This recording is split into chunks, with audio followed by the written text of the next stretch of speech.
এই নতুন বছরটা আমরা যেন বেশি বেশি আল্লাহর শুকরিয়া দিয়ে নতুন বছরটাকে সমৃদ্ধ করতে পারি, বেশি বেশি যেন আল্লাহর ইবাদত করতে পারি। নতুন বছরে আমরা শপথ নেই, আমরা যেন অন্তরে হিংসা লালন না করি, বিদ্বেষ লালন না করি, আমরা নিজেরা যেন কাদা ছোড়াছুরি না করি, আমরা যেন মিলেমিশে একসাথে একাকার হয়ে যাই। আল্লাহ তুমি কবুল করো, আমরা পড়ি আমিন। 60টা জিনিস মানুষ মরে যাওয়ার পরে তার কবরে পৌঁছতে থাকে। ইন্না মিম্মা ইয়ালহাকুল মুমিন মিন হাসানাতিহি বা'দা মাউতিহি, মানুষ মরে যাওয়ার পরেও যে 60টা জিনিস তার কবরে পৌঁছায় তার মধ্যে একটা হচ্ছে মসজিদান বানাহু, সে যে মসজিদ বানিয়ে গিয়েছে ওই মসজিদের সওয়াব। সুবহানাল্লাহ পড়েন।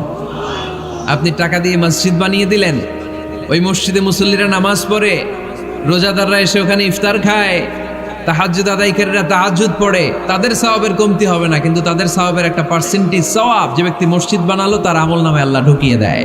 সুবহানাল্লাহ বলতে পারলেন না?